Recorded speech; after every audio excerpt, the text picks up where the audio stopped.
My name is Hamza Zarwari, and this is my assignment 1, Who Am I? Reflection. This assignment is for my course SSWR205 at Centennial College. My professor is Sama Basjid. The assignment is due on February 12, 2021. Part 1, Your Journey Here. I was born in Canada, or also known as Turtle Island. Being born in Canada, I'm very grateful for it. But my origins are from Afghanistan. To be more specific, because Afghan people are from different tribes, my roots are deeply from the Tajik and Persian tribes. My mother and father were refugees when finally coming to Canada, which they call home now. They were forced to flee their country, Afghanistan, due to war, just like other Afghans who were forced to move from their country because of safety. When they came to Canada, it was around the year 1998 or 1997, and then they got married, and then I was born after 2 or 3 years later on.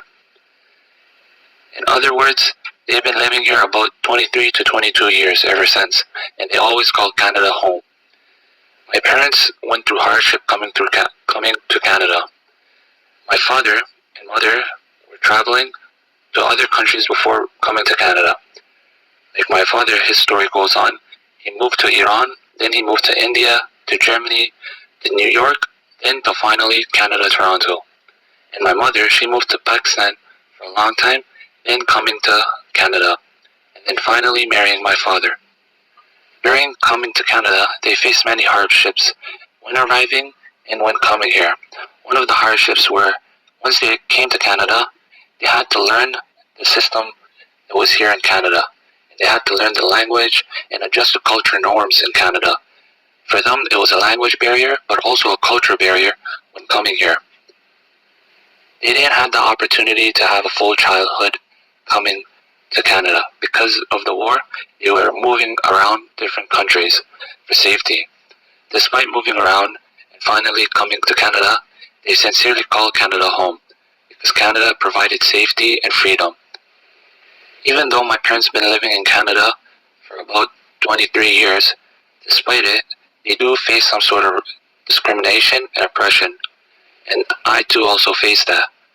Part 2, Your Social Location. Before diving in, I would like to explain what is social location. Social location is how someone identifies themselves in the context of their environment. For me, I'm an Afghan Canadian, male. My sexual orientation is heterosexual. The social class where I come from is lower or working social class. My religion is Islam, and my age is 20 years old. I'm able, and my occupation, you can say, is I'm a full-time student, and besides doing homework, I'm also an amateur boxer. And besides being an amateur boxer, I used to work before COVID at a detail shop. In my family, my role is to be the role model for my younger siblings, because I'm the oldest, and that also means I hold responsibilities in taking care of them and also my family and bringing food to the table.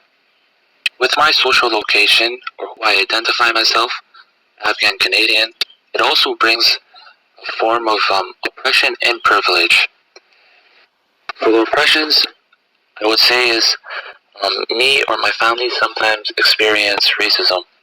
For example, sometimes when we're outside or shopping, we get racial slurs, or we get people saying, go back home, or go back where you belong.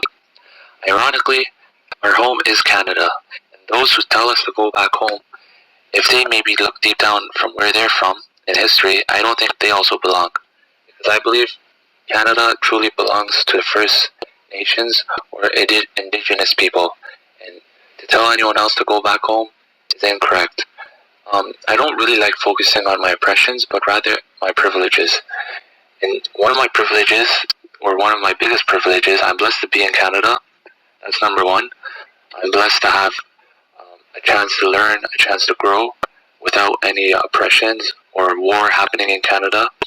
There's clean water and many more other things I can talk about my privileges being in Canada. In context, how my social location can influence my engagement with Indigenous people as a future social service worker, I believe that I'm able to connect with or relate with Indigenous people when it comes to cultural barriers or language barriers, because not everyone can relate to that, or most people can relate to it if they're immigrants or refugees. And I feel like Indigenous people face a cultural and language barrier because of their history. One other thing is I can relate to with Indigenous people is I can relate to the sense of being lost. Because born in Canada, even though I call myself Canadian, sometimes you don't feel like being Canadian. And also, I believe that Indigenous people experience that too. Despite living or being from Canada, they don't feel like it. Part 3, your community and worldview. I believe that because of my social location, I'm connected with my community and I identify myself with it.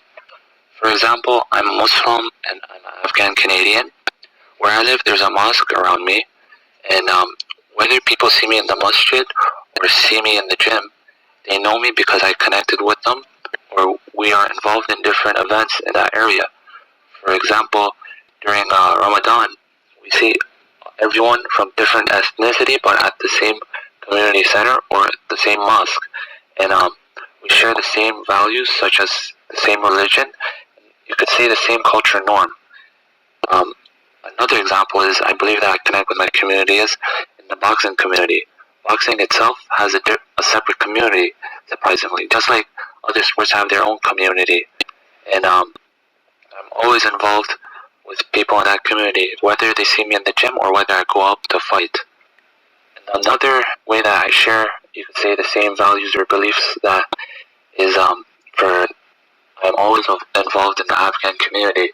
I try my best to volunteer in the Afghan community centers in the east end of Scarborough, or I also volunteer in the west end, Rexdale, the Afghan community. And just being there with the same people, you could say, from the same country or the same beliefs, that's how you connect with them, and that's how you create bonds. Being around with the same people in my social location has an influence in my worldview and behavior. I would say one of the examples, as I mentioned again, is being from the same religion.